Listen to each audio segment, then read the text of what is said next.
बुलेटिनमध्ये स्वागत। सुपरफास्ट 100ला सुरुवात करूया।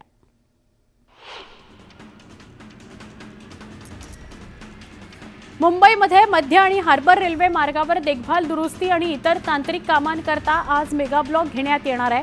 गैरसोय टाळण्यासाठी प्रवाशांनी मेगा ब्लॉकच्या वेळा आणि रेल्वेचं वेळापत्रक पाहूनच घराबाहेर पडावं असं आवाहन करण्यात आलंय। मध्य रेल्वेवर विशेष वाहतूक ब्लॉक घेण्यात येणार आहे। ब्लॉकच्या कालावधीत प्रवाशांना गैरसोय होऊ नये यासाठी रेल्वे प्रशासनाने काही उपाययोजना केल्या आहेत। तिरुवनंतपुरम लोकमान्य टिळक टर्मिनस नेत्रावती एक्सप्रेसला रोहा स्थानकावर दुहेरी थांबा देण्यात आलाय। त्यामुळे या मार्गावर प्रवास करणाऱ्या प्रवाशांना अतिरिक्त सोय उपलब्ध होणार आहे। राज्य सरकार मुख्यमंत्री माझी लाडकी बहीण योजना कायम ठेवणार असून कुणाचेही पैसे परत घेणार नाहीये। तसंच योजनेसाठी कोणतेही नवे निकष लावणार नाहीये असं स्पष्टीकरण मुख्यमंत्री देवेंद्र फडणवीस यांनी दिलंय। जर कुणी नियमाबाहेर जाऊन फायदा घेत असेल तर ते निश्चितच रोखलं जाईल असंही ते म्हणाले। मुंबई स्वच्छ आणि निरोगी ठेवण्यात महत्त्वाची भूमिका बजावणाऱ्या सफाई कामगारांसाठी घरं बांधण्याचा निर्णय महापालिका प्रशासनाने घेतला आहे। कामगार कल्याण योजनेचा एक भाग म्हणून आश्रय योजनेअंतर्गत सफाई कामगारांच्या वसाहतींचा पुनर्विकास करण्यात येणार आहे। मुंबईत थंडीचा जोर ओसरल्याचं दिसून येत आहे। शनिवारी कमाल तापमान 35 अंश सेल्सिअस इतकं नोंदवण्यात आलंय, तर बुधवारपासून किमान तापमानात मोठी घट होईल असा अंदाज वर्तवण्यात आलाय। गेल्या 2 दिवसांपासून उकाड्यानं मुंबईकरांचा अक्षरशः घामटा निघालाय। पुढील काही दिवस राज्यातील कमाल तापमान सरासरीपेक्षा अधिकच राहणार असल्याचा अंदाज भारतीय हवामानशास्त्र विभागानं वर्तवला आहे। गेल्या अनेक वर्षांपासून आर्थिक अडचणीत असलेल्या बेस्टला मुंबई महापालिकेने अर्थसंकल्पात 1000 कोटी रुपये देण्याचं जाहीर केलंय। मात्र बेस्टच्या डोक्यावर विविध प्रकारची 10,000 कोटींची देणी असल्यामुळे ही मदतही कमी पडणार आहे। त्यामुळे बेस्ट वाचवण्यासाठी पालिकेने भरघोस मदत करण्याची मागणी केली जाते। मुंबईतील पोलीस निरीक्षक, उपनिरीक्षक आणि सहाय्यक पोलीस निरीक्षक अशा एकूण 100हून अधिक पोलिसांच्या बदलीवर उच्च न्यायालयाने शिक्कामोर्तब केलंय।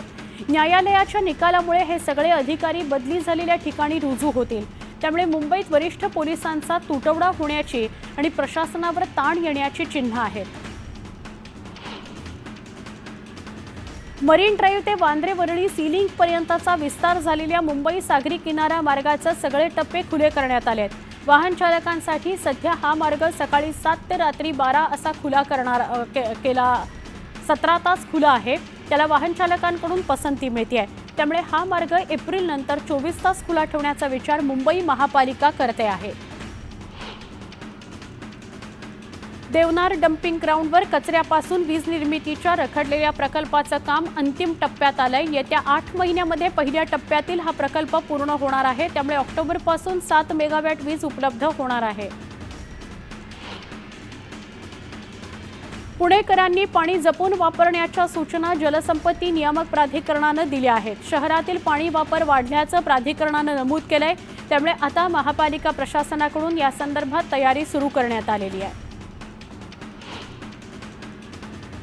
पुण्याच्या धायरी परिसरातील आरो प्रकल्पातील पाण्यात जीबीएस कारणीभूत असणारा जीवाणू आढळल्याने त्यांना टाळं ठोकलं आहे। ही कारवाई मागे घेण्याकरता महापालिकेत प्रकल्प चालकांची बैठक झाली। जागतिक आरोग्य संघटनेच्या मानांकनानुसार पाणी दिलं जाईल, याचं प्रमाणपत्र द्यावं, त्यानंतरच टाळं काढलं जाईल असं सांगण्यात आलं। पुणे शहरातील वाहतूक कोंडी सोडवण्यासाठी आणि अपघाताचं प्रमाण कमी करण्यासाठी खेड शिवापूर ते रावेत दरम्यान 32.4 किलोमीटर लांबीचा नवीन सेवा रस्ता तयार होणार आहे। 2 मार्गिका असणारा हा रस्ता असून यासाठी 604 कोटींचा खर्च अपेक्षित आहे। राष्ट्रीय महामार्ग प्राधिकरणाच्या मुख्यालयाने याला मंजुरी दिली आहे। उन्हाचा चटका वाढला असून पिंपरी चिंचवड शहराची तहान भागवणाऱ्या मावळातील पवना धरणातील पाणीसाठा कमी होऊ लागलाय। सध्या 63.92% पाणीसाठा असून हा पाणीसाठा 15 जूनपर्यंत पुरेल एवढा आहे। त्यामुळे पाण्याचा वापर काटकसरीने करण्याचं आवाहन पाटबंधारे विभागाने केलं आहे। मध्य रेल्वेच्या नागपूर विभागाने इंदूर नागपूर वंदे भारत एक्सप्रेसच्या नागपूर स्थानकावरील आगमन आणि प्रस्थान वेळांमध्ये बदल केला आहे। सुधारित वेळेनुसार इंदूर नागपूर वंदे भारत एक्सप्रेस दुपारी 2:30 वाजता ऐवजी 2:35 नागपुरात येईल। नागपूर स्थानकावरून ही गाडी दुपारी 3:20 निघते। या वेळेत कोणताही बदल झालेला नाही। बहुमजली झोपड्यांमधील रहिवाशांना झोपडपट्टी पुनर्वसनाचे लाभ न देण्याचा राज्य सरकारचा निर्णय उच्च न्यायालयाने योग्य ठरवला। सरकारच्या या धोरणाविरोधातील भाजप खासदार गोपाळ शेट्टी यांनी केलेली जनहित याचिका फेटाळताना न्यायालयाने हा निर्वाळा दिला आहे। वाढवण बंदर इगतपुरी दरम्यान 118 किलोमीटर लांबीचा द्रुतगती महामार्ग बांधण्यात येणार आहे। हा संपूर्ण महामार्ग कार्यान्वित झाल्यास वाढवण बंदर इगतपुरी अंतर केवळ 1 तासात पार करता येणार आहे। या महामार्गासाठी 18,020 कोटी रुपये खर्च अपेक्षित असून हा मार्ग पालघरमधील 33 तर नाशिकमधील 9 गावांमधून जाणार आहे। मुंबईत पीओपी मूर्तीची विक्री आणि विसर्जनावर उच्च न्यायालयाने बंदी घातली आहे। महापालिका प्रशासनाने न्यायालयाचे आदेश लक्षात घेऊन गणेश मूर्तीचं विसर्जन जलस्रोतांमध्ये करण्यास गणेश मंडळांना प्रतिबंध केलाय। त्यामुळे अनेक गणेशोत्सव मंडळांनी गणेश मूर्ती पुन्हा माघारी मंडपात आणून झाकून ठेवलेल्या आहेत। राज्यातील सार्वजनिक विद्यापीठ आणि अनुदानित महाविद्यालयांमध्ये तब्बल 12,527 प्राध्यापकांच्या जागा रिक्त आहेत। यापैकी 4,300 प्राध्यापकांची पदं भरण्यास मंजुरी देण्याचा प्रस्ताव उच्च शिक्षण विभागाने अर्थ विभागाकडे सादर केला आहे। गेल्या काही वर्षांपासून मुलांची संख्या घटत असल्याने महापालिकेतील समाज कल्याण विभागातर्फे अंगणवाडी सेविकांसह मदतनीसांना कमी केलं जाणार आहे। लवकरच अंगणवाड्यांमधील मुलांच्या संख्येबाबत सर्वेक्षण केलं जाणार आहे।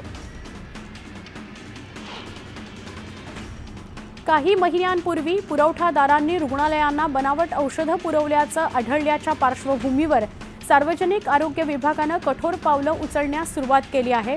त्याचाच एक भाग म्हणून पुरवठादारांकडून औषधं खरेदी केल्यानंतर त्यांची प्रयोगशाळेमध्ये चाचणी करावी आणि ती बनावट नसल्याचा अहवाल आल्यानंतर वापरात आणावी अशा सूचना आरोग्य मंत्री प्रकाश आंबेडकर यांनी दिल्या आहेत।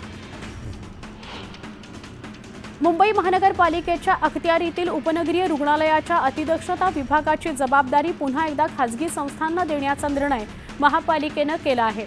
त्यासाठी लवकरच निविदा काढली जाणार आहे।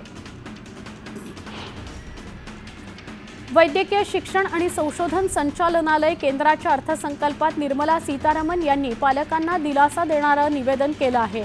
देशात 10,000 MBBSच्या जागा वाढणार असून येत्या 5 वर्षात एकूण 75,000 जागांची वाढ होणार आहे। जळगावच्या यावलमधील एसटी आगारात नव्याने 10 एसटी बसेस प्राप्त झाल्या आहेत। भाजप पदाधिकाऱ्यांकडून एसटी बसेसचं पूजन करत नारळ फोडून लोकार्पण करण्यात आलं। अहिल्यानगर जिल्ह्यातील अकोले तालुक्यात अनेक आश्रमशाळेत आदिवासी मुलं शिक्षण घेत आहेत। त्यांना सोयी सुविधा मिळतात की नाही याची पडताळणी करण्यासाठी आमदार किरण लहामटे आश्रमशाळेत पोहोचले। मुलांबरोबर जेवणाचा आनंद घेत त्यांनी तिथेच मुक्काम केला। पालघरमधील डहाणू विक्रमगड तालुक्यांमध्ये दुबार भात पुरवणीच्या कामांना वेग आलाय।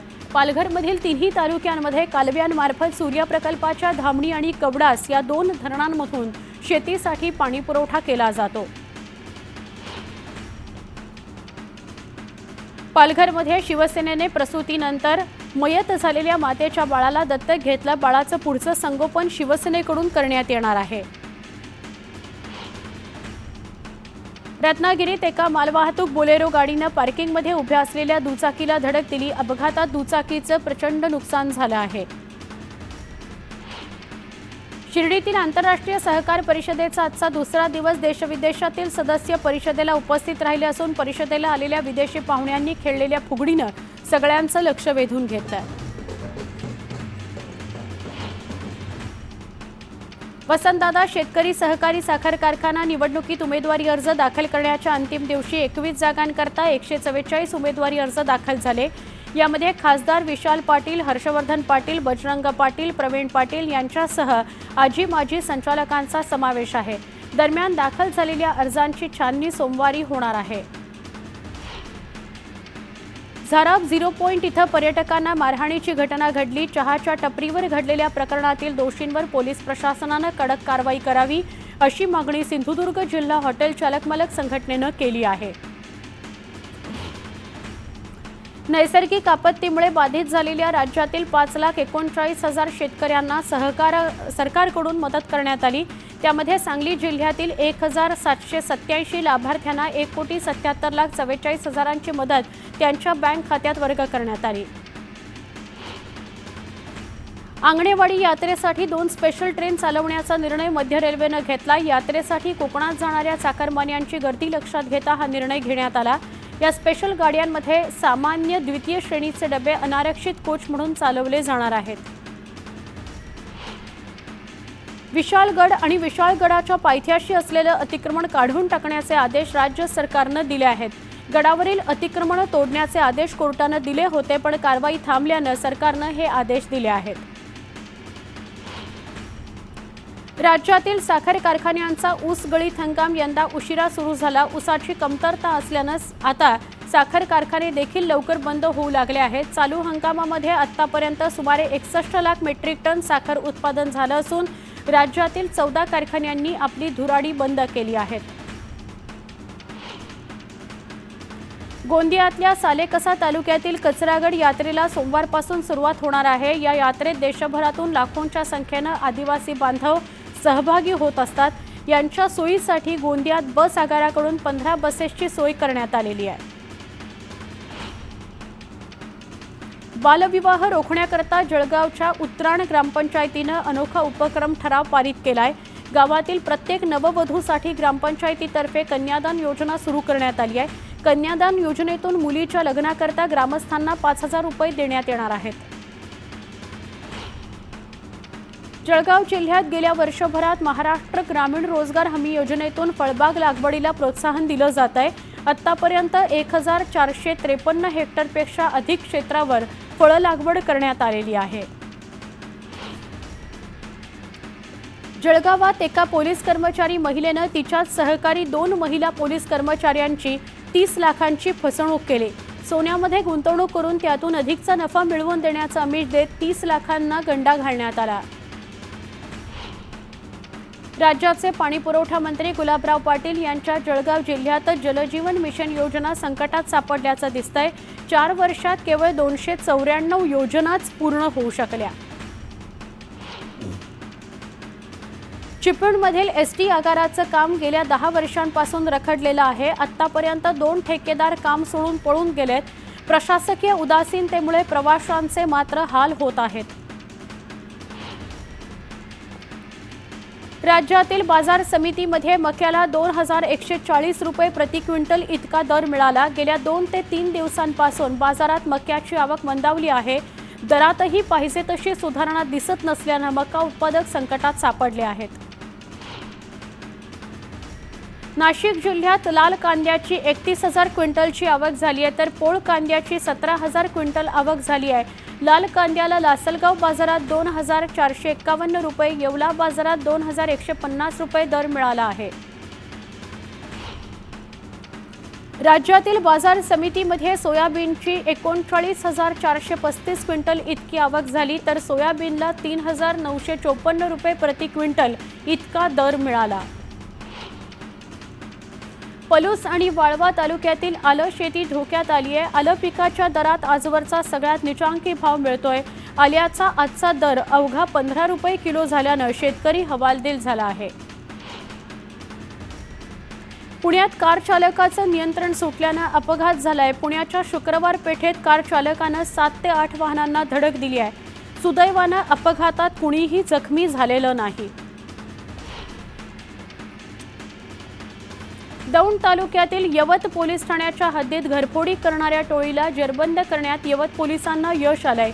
या टोळीने 14 ठिकाणी घरफोडी केल्याची कबुली दिली आहे। पोलिसांनी सापळा रचून तब्बल 12,30,000 किमतीचा ऐवज हस्तगत केलाय। पुण्यात वाहतूक पोलिसावर हल्ला करणाऱ्या आरोपीला अटक करून त्याची धिंड काढण्यात आली। पोलिसांनी आरोपींची धिंड काढून गुन्हेगारी प्रवृत्तीला माफ करणार नाही असा संदेश दिला आहे।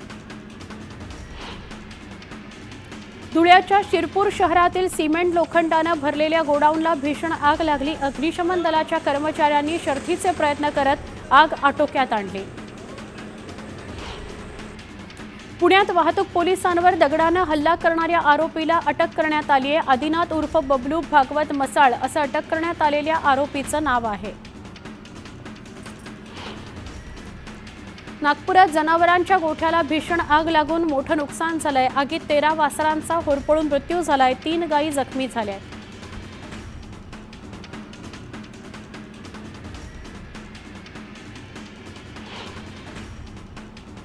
छोटासा ब्रेक, पहा फक्त सुपरफास्ट 100 न्यूज 18 लोकमतवर।